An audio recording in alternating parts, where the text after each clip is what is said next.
Solo levelling के season 2 के पहले एपिसोड में अब तक हम लोग देख चुके हैं कि किस तरह संग जिनवू एक सी रैंक गेट के चक्कर में बी रैंक या फिर उससे ऊपर लेवल के गेट के अंदर फंस जाता है। हालांकि उसके अंदर के मैजिकल बीस्ट को मारने के बाद उसका लेवल भी काफी ज्यादा बढ़ चुका है। अब उससे आगे एपिसोड 2 शुरू होता है गेट के बाहर के सीन से, जहाँ व्हाइट टाइगर गिल्ड के प्रेसिडेंट बेक और हंटर हांग डोंगसू सबके बाहर आने का इंतजार कर रहे हैं। हालांकि जब हंटर हांग डोंगसू को पता चलता है संग जिनवू को इस गेट के अंदर गए हुए 3 घंटे हो चुके हैं, जो कि गेट के अंदर के हिसाब से 3 दिन के बराबर है, तो उसे पूरा यकीन हो जाता है कि संग जिनवू अब तक मर चुका है और वो वहां से जाने लगता है। लेकिन तभी उसके दिमाग की घंटी बजती है कि संग जिनवू तो व्हाइट टाइगर गिल्ड में है ही नहीं, तो वो एक ऐसे गेट के अंदर क्या कर रहा है जो कि इनकी एसोसिएशन के अंदर आता है। और इस बात को लेकर उसकी मैनेजर से झड़प हो जाती है, क्योंकि मैनेजर ने ही संग जिनवू को अंदर जाने की परमिशन दी थी। लेकिन प्रेसिडेंट बेक मैनेजर और उसके बीच में आ जाते हैं और उन दोनों के बीच में लड़ाई होने ही वाली होती है। हंटर वू चिंचुल जो कि हंटर एसोसिएशन के मैनेजर हैं, उनके बीच में आ जाते हैं। उन दोनों की लड़ाई रुक जाती है। यहाँ गेट के अंदर ए रैंक हंटर मिस्टर किम की टीम पूरी तरह से बर्बाद हो चुकी है और अब वो जंगलों में एल्फ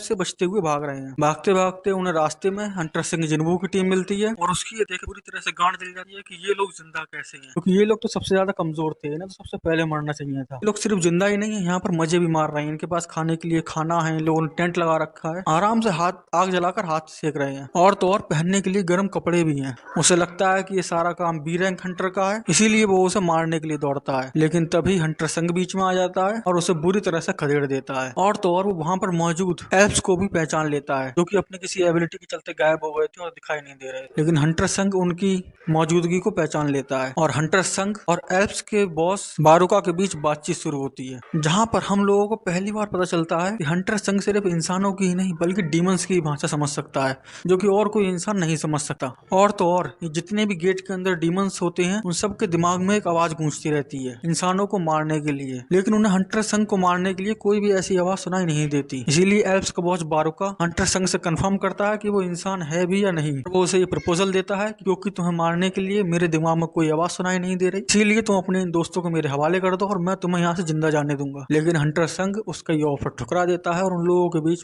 बुरी तरह से फाइट शुरू हो जाती है और हंटर संग उससे लड़ने के लिए अपने सारे के सारे सोल्जर्स को ही बाहर बुला लेता है। उसकी इन्हीं फाइट का फायदा उठाकर हंटर किम हंटर संग जिनवू को मारने की कोशिश करता है, क्योंकि उसने उसे बेइज्जत किया है। लेकिन खुद ही हंटर संग जिनवू के हाथों मारा जाता है और उसका एक सिपाही बन जाता है, जिसका नाम संग जिनवू रखता है आयरन। काफी लंबी लड़ाई के बाद हंटर संग एल्फ्स के बॉस बारुका को हरा देता है और ये पूरे का पूरा गेट क्लियर हो जाता है और उनके बाहर जाने का रास्ता भी खुल जाता है। जब वो चारों लोग बाहर पहुंचते हैं तो सब लोगों ने ऐसे देखे जैसे कि उन्होंने कुछ चमत्कार देख लिया हो। अब क्योंकि हंटर हांग डोंगसू भी यहाँ पर नहीं है, वो यहाँ से जा चुका है, क्योंकि उसे पूरा यकीन है कि हंटर संग जिनवू अंदर मारा जा चुका है। और हंटर एसोसिएशन का मैनेजर वू चिंचुल भी उसे यकीन दिलाता है कि हंटर संग एक ई रैंक हंटर ही है, मैंने खुद उसकी मॉनिटरिंग की थी। खैर इन चारों के बाहर आने के बाद प्रेसिडेंट बैक को भी इस बात पर यकीन नहीं होता कि सिर्फ कमजोर हंटर ही बाहर बचकर निकले पाए हैं और सारे के सारे ताकतवर हंटर, यहाँ तक कि ए लेवल का हंटर मिस्टर किम भी मारा गया और केवल एक बी रैंक का हंटर, एक सी रैंक का हंटर और 2 ई रैंक हंटर ही बचकर बाहर निकल पाए।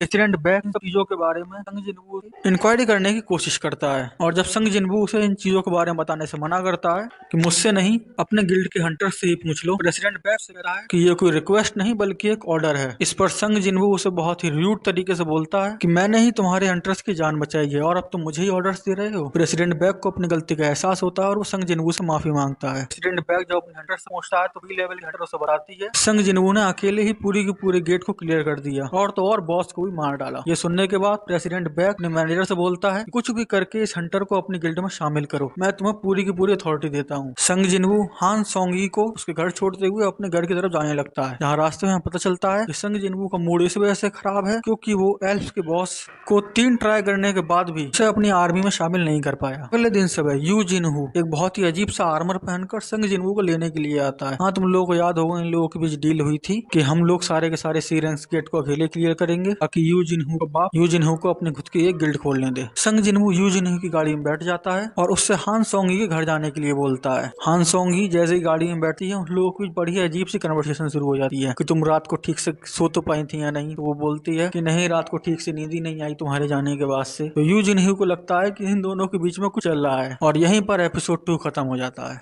अगर आप लोगों को वीडियो अच्छी लगी तो वीडियो को लाइक कर देना, चैनल को सब्सक्राइब कर देना। Thank you.